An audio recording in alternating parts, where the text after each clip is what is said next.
Good morning, good evening, good afternoon. Remember, context is everything. Media Network founder and CEO John Michael is reading a textbook cover to cover. Follow and subscribe. Whatever. Do whatever you want. Follow and subscribe, but do whatever you want. I'm reading textbook. My name's John Michael. That's it. From Lenin to Stalin. From Lenin to Stalin, we're in Russia. In 1924, January, tens of thousands of people lined up in Moscow Red Square. They had come to view the body of Lenin, who had died a few days earlier. Meanwhile, Lenin's party colleagues debated what to do with his corpse. His widow, Krupskaya, wanted him buried simply next to his mother in Petrograd. Communist Party officials, including Joseph Stalin, had other ideas. They wanted Lenin preserved and put on permanent display. In the end, the party had its way. Lenin would remain on display in Red Square for more than 65 years. What? Where? I gotta see a picture of that. That's insane. By having Lenin preserved, Stalin wanted to show that he could carry the goals of the revolution in the years that followed, to use ruthless measures to win dictatorial power and impose new order on Russia. Building the Communist and Soviet Union. Heading.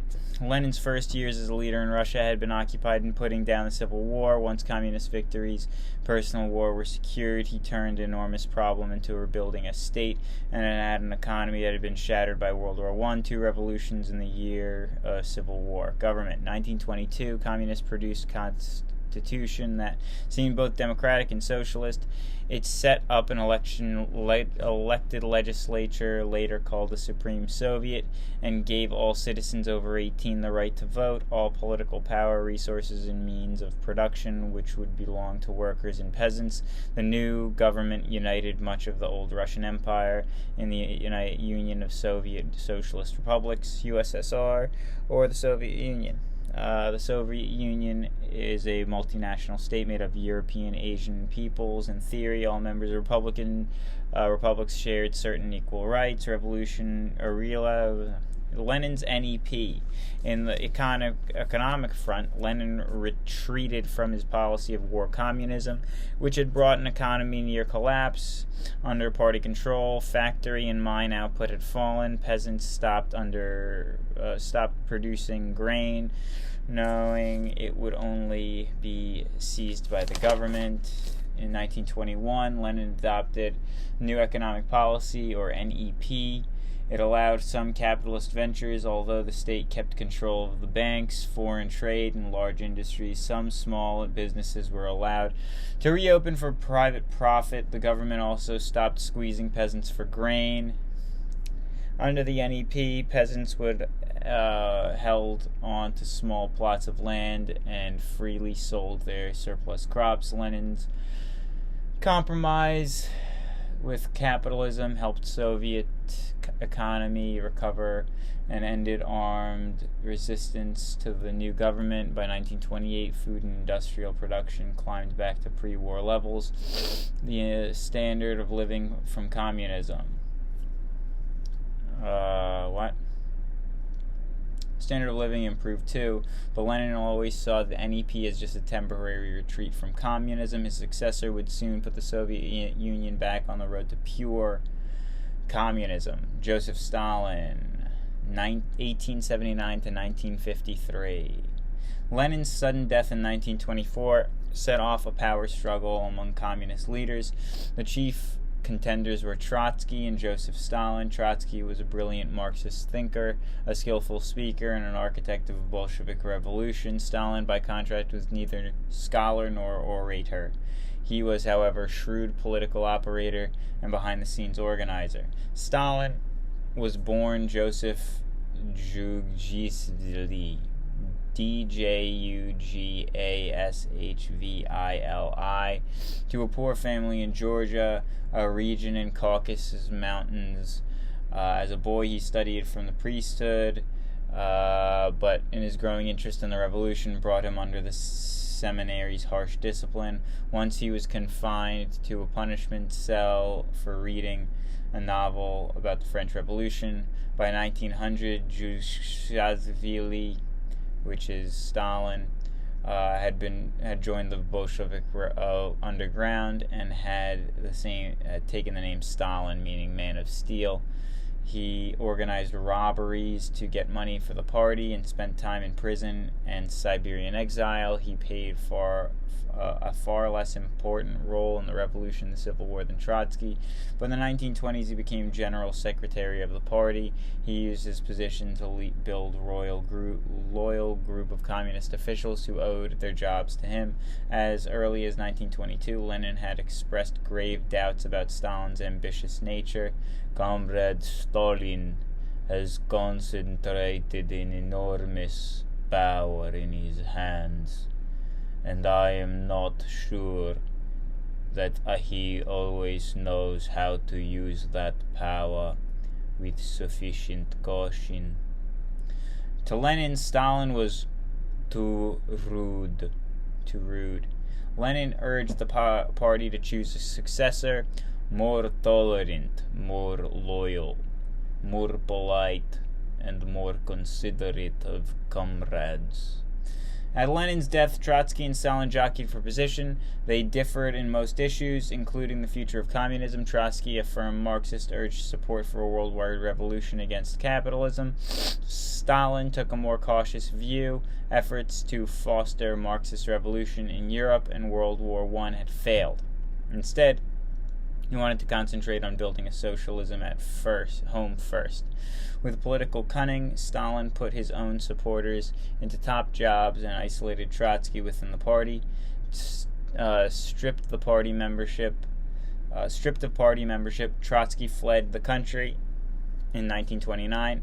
Still, he continued to criticize Stalin. In the 1940s, Trotsky was murdered in Mexico by a Stalinist agent.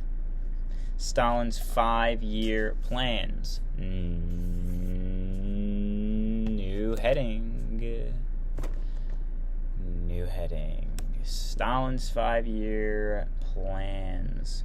Once in power, Stalin set out to make Soviet Union a modern industrial power. In the past, said Stalin, Russia had suffered defeats because economic backwardness. In 1928, therefore, he proposed first of several 5-year plans aimed at building heavy industry, improving transportation, and increasing farm output. To achieve this growth, he brought all economic activity under the government control. The Soviet Union developed a command economy in which government officials made all basic economic decisions. Under Stalin, the government owned all business and allocated financial and other resources. By contrast, the capitalist economy, the free market controls most economic decisions. Businesses are privately owned and operated by individuals for profit. Mixed industrial results.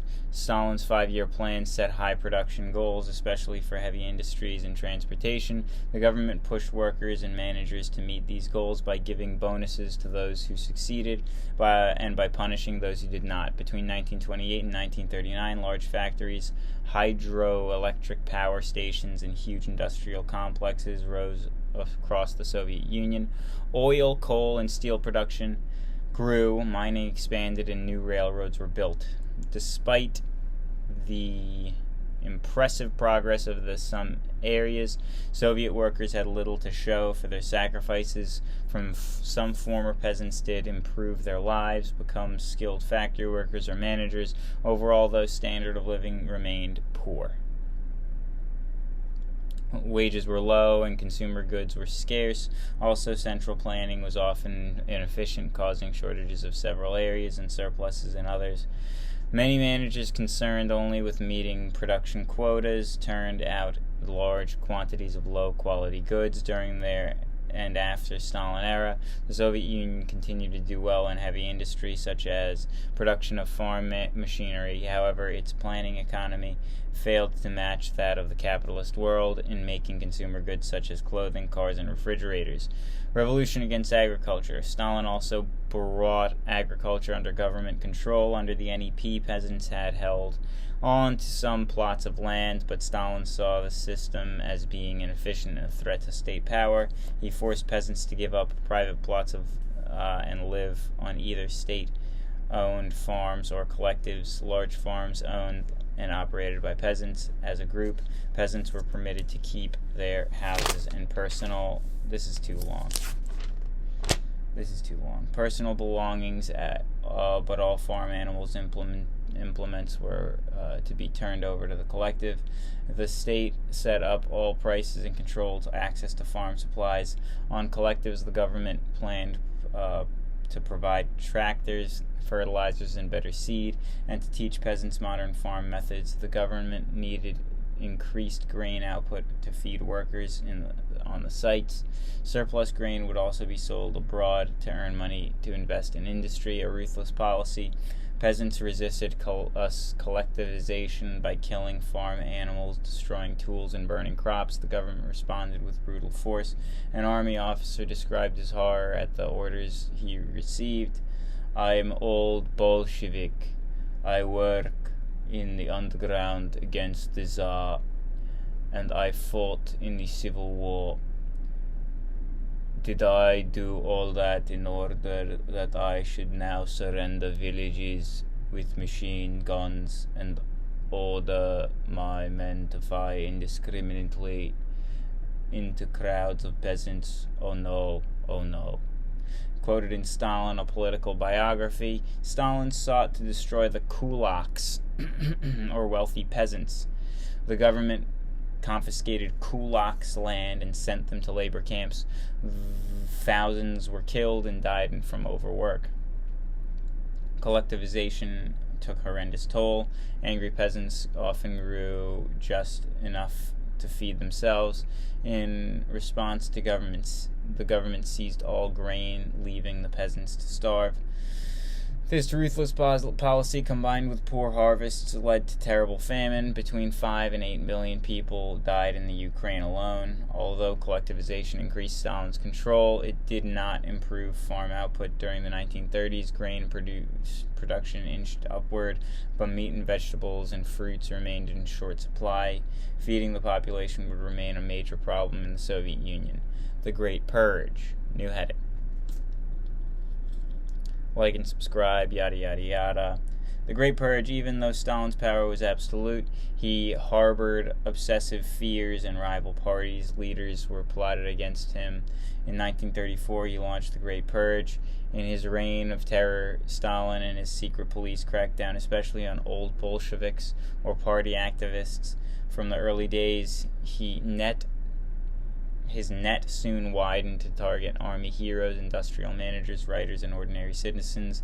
There they were charged with wide range of crimes, from counter-revolutionary plots to failure to meet production quotas. Between 1936 and 1938, Stalin staged a series of spectacular public show trials in Moscow. Former communist leaders confessed to all kinds of crimes after officials tortured them or threatened their families or friends. Many purged party members were never tried, but were sent to forced labor camps in Siberia and elsewhere. Others were executed. Secret police files revealed that at least 4 million people were purged during the Stalin years. Some historians estimate a toll of much greater number. The purges increased Stalin's power. Old revolutionaries were replaced by young party members who owed absolute loyalty to him. All Soviet citizens were now well aware of the consequences of disloyalty. However, Stalin also paid the price. The victims of the purges included most of the nation's military officers. His loss of military leadership would weigh heavily on Stalin in 1941 when Germany invaded the Soviet Union. Foreign Soviet policy.